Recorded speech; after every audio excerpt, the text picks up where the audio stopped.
Whoa. She's still growing too. Yeah, she's about 5 months. Her, Martin, I'm glad you guys are in the shot. It's great. her paws are big. Fish tank in the back. Yeah. Something Something to look at. to show you that time is moving. Time is moving. Wonderful, Jamie. Well, so that's wonderful. So with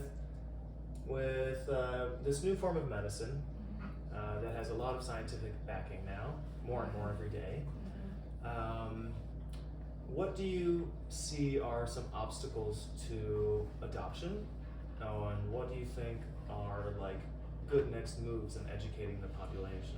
I think the strongest move is to openly talk about this. We need to stop making this seem like this dirty thing that we need to really be careful who's around when we speak about it, and kind of be ashamed like you're doing something wrong, or kind of have the feeling like the FBI is gonna jump out around the next corner and arrest you for talking like this. Right. So the number one thing that we do is just normalize it. Like, these are not scary big drugs. These are medicines. These are medicines that are gonna be added into our mental health care system, and very, very soon in the next few years. And so we just need to really openly talk about these to all kinds of people.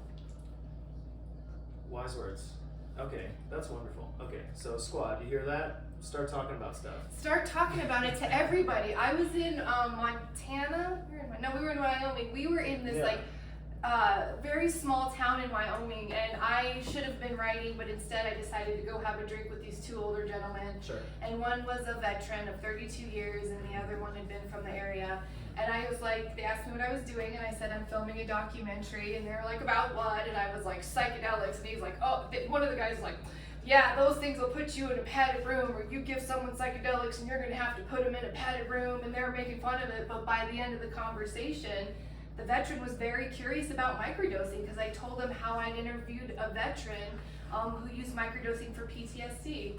And so I just feel like if we have these conversations openly, it can be like, okay, wait a minute, minds can be changed, connections can be made, and we can start creating a healthier society off of these things. That's wonderful. And so, again, I have to say, I'm very proud of you. You've taken the initiative all on your own to create a film around this. Yes. And you traveled all the way to Canada. Yes. From Arizona. From Arizona. To make this film a reality. Yes.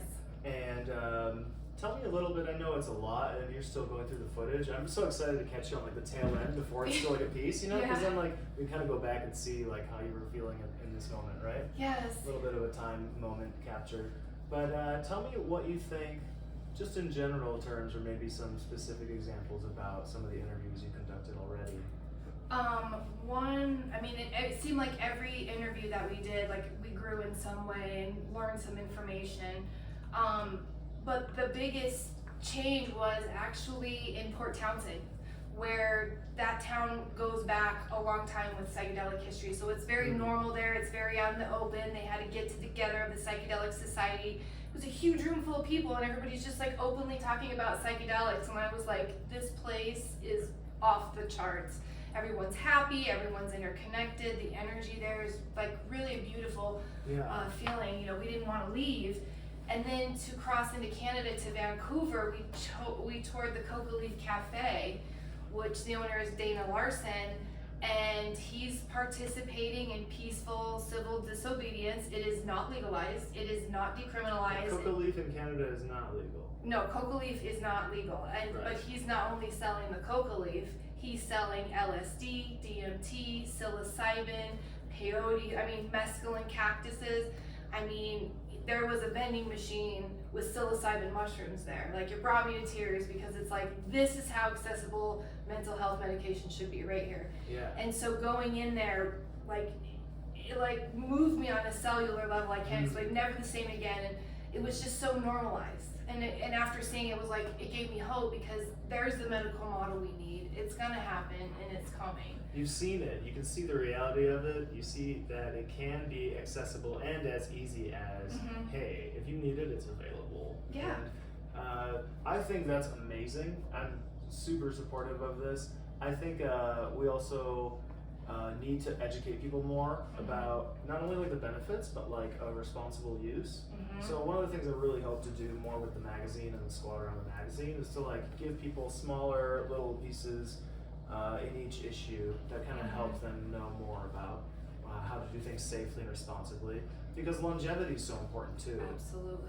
Absolutely, and when it does come to safety, like I'm the first one to say, like psychedelics are not for everybody, and they call to you. And if you have, a wanting or a desire or a call to go do them. If you don't, then don't. I mean, if it's not for you, it's not for you. But if it is calling to you, you should have all accesses to these medicines in a safe way. Yeah. So yeah, but when it comes to the Cocoa Leaf Cafe, when they sell you something, you get a big pamphlet that says this is how you do it, and so the information's there. Amazing. Yeah. So with each purchase comes safe use instructions. Absolutely, and Nice. it's like a big, it's a pamphlet. Manual and batteries included. Exactly. What to do, what not to do, contraindications, because there are contraindications to psychedelics. You should know those as well. But yeah. That would be really great, like a small snippet, because a lot of people have a lot of questions, because like I said, this is taboo, and it's like, I want to ask this, but I don't want, Mary down at the church group to tell, to judge me because I want to do these like medicine, you know what I mean? Sure. So, Yeah. education's key.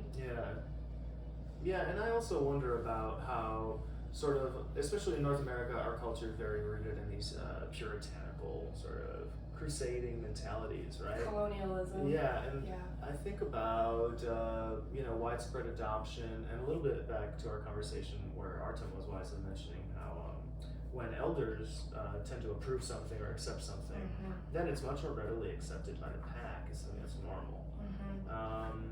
So, and one of the bigger problems now being that we don't really have elders around, right? There's an elder drought, so to speak. Yeah, and we actually had that conversation too about elders, about how our society deals with them. Just like put them away, not to be seen, not to be heard, and so that's definitely, I feel like. Bring them out around the campfire. Yeah, bring them out, talk to them, and this is another thing that's going to be part of the psychedelic revolution, is when you partake in these medicines, like you really start honoring culture and honoring elders and honoring things like that, and that could maybe change. And then, of course, if we're going to talk about elders too, we have to talk about end of life anxiety, which psilocybin, magic mushrooms can help with that as well. And along with the elders, like integrating the psychedelics into the family unit. I just listened to a podcast with Jordan B. Peterson and McKenna, and they were talking about studying psychedelics in the family unit too. So that is yet to come. Oh wow. Yeah, right. And so I have to thank you again for the key there being that we need to normalize the convo around it. Yes, we and do. Make it not a stigmatized, taboo, shameful, dark, scary thing to talk about, but bring it to the surface, right? Yeah, bring it to the surface, then there will be more information and knowledge about it, right? What I've noticed too is that like a lot of these events, it's like an older population that are curious about it, especially microdosing. I feel like they're really curious about microdosing, and so I'm talking to my mom about this stuff. I'm like trying to change her mind, and she's like, "Oh, at these things, it's all these young kids," and I'm like, "Yeah, they're like your age, so no, it's happening. Like people are curious about this." So yeah. Yeah. So does your mom have any curiosity about these things to try them, or is she more like observing what's happening? She's observing. I'm trying. Yeah, because what I want to do is get her to microdose and stack it with lion's mane and niacin, because they're doing the TAP tests, and what they're finding, I think it's over 65, the stack just increases, I don't know how many fold, the cognitive ability. And so she's over a certain age, and I'm not gonna say in case this no gets problem. like, No problem. This will be aired on public. Yeah. So my mom, she'll be like 40 next year, so right. It could help her really in the cognitive, slowing down the cognitive decay of age would really be helpful. So I've been trying so hard for so long to get her to do it. And she was like, no way, because she was the child of that age, like the propaganda, like it rots your brain, it puts holes in your brain, it makes you jump off cliff. So she's not into it. And then Dr. Phil had something on about microdosing and psilocybin, and all of a sudden she was like, oh, okay. So that's amazing. That leads into my next question beautifully, because I was actually going to ask you about how you think we'll get to the point where doctors will prescribe this. For example, I think about my mother, and she would probably be the first in line to try this if there was a doctor out there to tell her this will make a lot of your ailments disappear. Yeah. Yeah, no, we need that. We need that clinical setting. And so, and that's where we're going. But kind of where we're at politically with it right now is, bless you. Bless all. On the political, they're actually legalizing it now. They've legalized it in Oregon, which is great. A lot of the therapists there were so excited, like finally we're getting, access to these medicines. But what we're finding with our current legalization model is that it leaves out the ceremony, and it leaves out the sacred ways of knowing, and it leaves out the indigenous ways. And so The it's context that it's couched in which originally. we're all come from the roots of that, of ceremony and ritual with these medicines from the earth. Like that's where we all started from. And that voice is not being heard. And another part of it is I feel like it's being cleansed out or like sterilized. it's being ignored. It's being ignored, it's being shut down, it's being just not even acknowledged, which is like, it's really unbelievable because these people, it's like these medicines are their ancestral ways. Like it's them, it's their culture, and they carry these knowledge that we need, and we're not even honoring it. And in a way, it's like farming knowledge that gets passed down and lost when people don't pass it down, like agriculture, but more like farming of the mind, or like the inner ecosystem, right? And so being stewards of that for generations, that's being passed down. So, okay, maybe we can do more to help preserve that and all of that. And that's what the decriminalized nature is about. Okay, wonderful. So that's presumably where it interfaces with like the law and stuff, right? Right, that's the legislation. So it's what's the name again? Decriminalized nature is the thing, but Decriminalized nature. it was decriminalized nature Oakland, and then Santa Cruz, and I'm gonna have a brain fart all the cities that have been decriminalized, but decriminalized nature Oakland started it, and they used that legislation all over the United States, and we've been pushing decrim through. And what that does is it, one, acknowledges the sacred ways of knowing ceremony, but that's ensuring that there's access for all. So it's grow, gather, gift method. And so there's like no charge with the medicine, there's no money around it. But if you want someone to sit with you, if you want some like integrate, that's gonna be like an exchange. That's a different set of what do you call it? Understandings like with the job, but the medicine itself is not going to be charged, because with this legalization method, we're looking at $2,000 to $4,000 for a psilocybin trip, and that's a lot of money. Not every. You're saying it's not accessible to the. It's not accessible to all. To the every person. Right. If a trial is thousands of dollars, it could be life changing. It could be worth it. Yeah. But if the difference is having groceries for 6 months or doing a trial.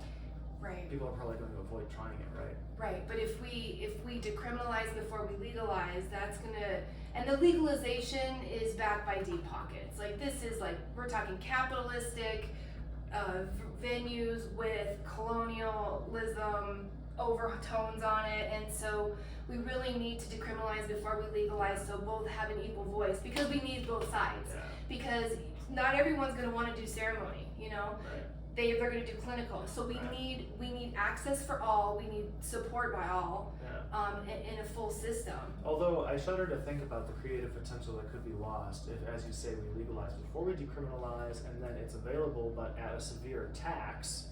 Then, if it's not as accessible to everyone, maybe they're making slightly more money off of it as a product, but the creative potential that's lost in humanity having access to it and making more stuff happen, it's palpable, right? Well, in the legalization, it says who can grow it, who can transport it, who can prescribe it, who can do all these things, and it's a very.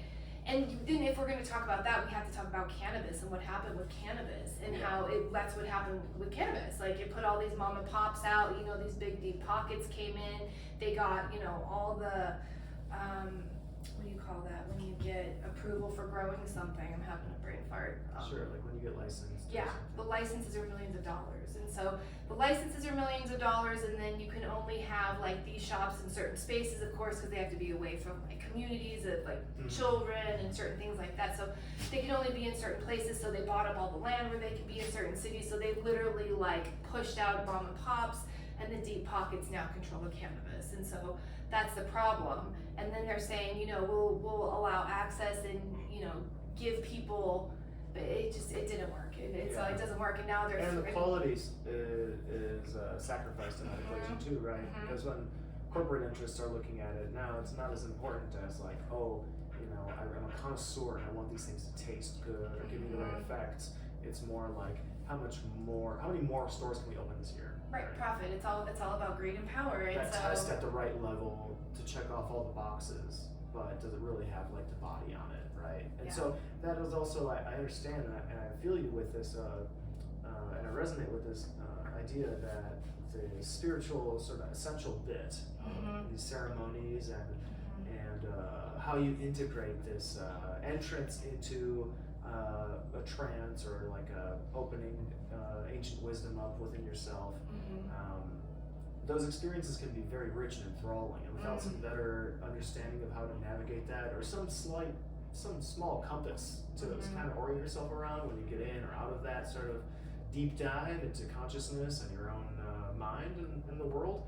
I think that stuff is very important. So I'm glad that they're actually giving out like little instruction booklets and stuff up there. You said it was Port Townsend? For the shop was in Vancouver, Canada. Vancouver. Port Townsend has a whole community based around psychedelics and integration. And that's another big thing that came out was integration. After a big journey, you have like about 2 to 3 month window to get it together before it's gone to the ether, and so there was a lot of integration coaches around there to help people do just that. Could you rewind a little bit and tell me more about what you mean, like for people to integrate their experiences or for it to be integrated legally? No, integrate their experiences, because you go on these journeys and like you said, like it changes how you perceive yourself to be in the world, and of course identities and meaning making and archetypes and things like that are going to start coming through. Absolutely. And so you really need to integrate that. Okay. Yeah. So I see, that makes sense. And therefore, not only would we want to just legalize everything, but we'd also want to kind of support it with some other sort of like systems or things in place, like integration codes. Yes. And access to ceremony. Yes, and safety nets in case there is a bad trip, like SETI, whoops, didn't nail that one down, and now like we're engaging in things that we don't want to be in. The police are here, so there needs to be some kind of like hotline. They've already got something called the Zendo project. Maps created this. It's a Zendo project, and that's pretty much just for that, like bad trips, and you can be helped through them. So things like that need to happen as well. Oh, hello, Salt. Do you want to join us for this interview? Very good.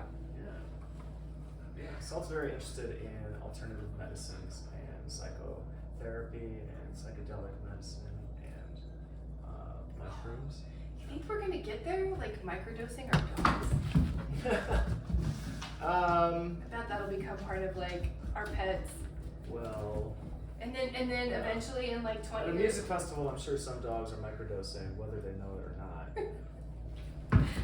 We're gonna have a stoned ape theory is gonna be the stoned dog theory. Right. We're gonna have these supernatural genius dogs. We're gonna be able to have full communications with our dogs. They're telepathic. They're Yes. running our lives. Right? Through eye contact, we'll be able to understand them eventually. I'm telling you, microdosing will probably be part of dog care soon. The superior species comes back as pets. But then there's the question, do we really want them talking? Do we want them letting them know what goes on? Right. Well, good job, Saul. Thanks for that. Jamie, well, cool. I think we covered a lot of the great points we wanted to cover. We did, And, Talk about Denver. oh. Why are we here? oh yeah, tell me more about why you're in Denver specifically. Why are we here? Thank you. Because, mental health care medicines are all the rage in a lot of places. Yes. What's going on in Denver right now? with regards to mental So health? Denver, so two states that really predict our drug policy throughout the United States is going to be Oregon and Denver. Okay. And in Oregon, they've Kind already of like precursors for what happens in the other states, or Correct. Oregon and Denver? Yeah, Oregon, or Denver. Oregon, Like, Colorado? yeah, Oregon, Colorado Yeah. are usually the leaders like for drug policy that's adopted across. So Okay, that's great to know. they've legalized in Oregon, and the problem with that is, like I said, they legalized, and there's a lot of, you know, the Thank you so much. I really needed that tennis ball right then. So in Oregon, they legalized it, and they're having a hard time with like access for all and ceremony. And so they took that same legislation and they're pushing it through in Denver for Proposition 122. And Prop so 122. Prop 122. Tell me what I should know about Prop 122. Prop- Good, bad?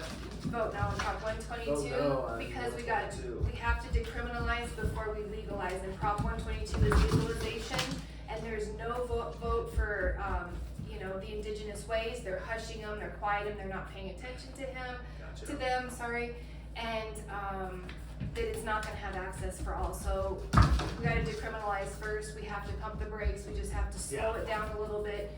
Not all legislation is good legislation. Right. And if you read Prop 122 and you go through by the line what they're trying to, it's going to fly your hair back. It's not good. It's bad news bears. We need to slow it down. We need to make sure that corporate is not going to be the one leading these medicines. Like this is our connection to spirit. This is our connection to our community. This is our connection to earth. We can't let, you know, big business come in and just swipe that out yet. Not yet. I'm not saying no, never. I'm just saying not yet now. We need to decriminalize. We need to make sure there's access for all. We need to make sure that this is going to be a well-rounded and balanced game. So right now, no for legalization on 122. Okay, great to know. And that, it does make a lot of sense actually, thinking about it. I was looking at the language of that a little bit, and I was confused if it would be a good idea or not. Because it does seem like it puts a lot into like corporate hands. And sort of like a corporate council to decide like what's allowed and what's not. Yeah, And a lot of synthetics too. Oh yeah, and that's a tragedy, right? And so if we can decriminalize first, then in theory people can get access to supply more readily. Yeah, grow, gather, gift. Like, Yeah. I mean, these are like, you know, like Larry says, for decriminalized nature, like, you don't have to, you know, decriminalize the air and the water and tomatoes and things that we already naturally grow. Like, this is just part of Earth. Tennis balls under the piano. Oh That's a no, tragedy. she's I'm just watching her. devastated. So that's the danger with legalization. That you know, it's going to be controlled. You know, and then of course, if it's controlled, we have to talk about what's medicinal and what's recreational, and what's the gray area in between. So that's another thing with decriminalization is that kind of is gray because that is a gray area. You know, I mean, I've been on these calls with this one vet with PTSD was like, I was at the end of it, I just was thinking suicide, I went to this party, I got, you know, did this big mushroom journey, changed my life, I haven't drunk since, and my life is so much better. So, but that was recreational, but was it recreational? Right. Recreational or a casual approach into something that ended up probably touching him on a spiritual level and really reorienting his life and his behavior. Amazing, and not necessarily something that he could have anticipated or expected, but for whatever reason he was drawn to that, to try to do that. Yep. Yeah. And the results are good. Absolutely, but yeah, really, it's just this is a lot have to do with freedom. Yeah. For freedom to heal yourself and freedom for you to choose and listen to your body, what plants you want to use and how you want to use them, and nobody to tell you, you know, what is good and bad for you. But always be curious, do your research. Work with your doctor if need be. Right. But these are plants. Be aware of your options and what you're likely to encounter, perhaps. Set and setting. Set and setting. Yeah, absolutely. Yes. Mindset, physical setting, and making sure that your motivations are where you want to be. Right. You want to be in the right headspace. Definitely. Entering the temple like that. Know where you're at. Yeah, for sure. Wonderful. And so. So for our audience, building up some anticipation with your upcoming film, you are going to put it together and make a release in the future. Yeah, so what we're thinking, because when we originally went out, we were like, oh, we're doing a documentary. But as we're going through, we've really noticed there's a lot of really good information here we need to get out. Very educational, in real time. So what we're gonna do is we're gonna do a YouTube channel, and then we're gonna strip the sound from that and make a podcast. And then we're going to do smaller educational videos for Instagram. Oh, nice. And some blogging Small, too. like piecemeal things. Yeah, just to start getting this out there, the information out there, because it's really good. Everyone likes a butt to the face.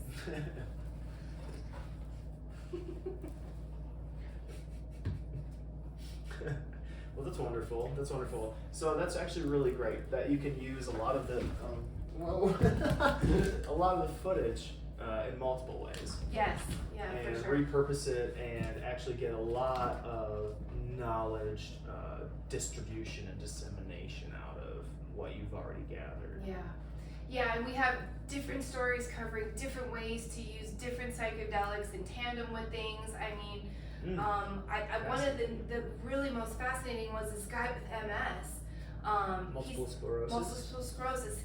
He started microdosing with mushrooms, and he was like, not only do I feel better, I don't have to walk with a cane anymore. And on my last brain scan, he was saying like his one part of his brain, I can't remember, two parts of his brain had gotten bigger and healthier from That's amazing. microdosing. So more density and more volume. Yeah, more volume. It was Wow. the amygdala. The amygdala was one of them. I forget the other one. But yeah, he was like, yeah, my brain's healthier. Like I don't have to walk with a cane anymore. And it's like MS right there. That's incredible.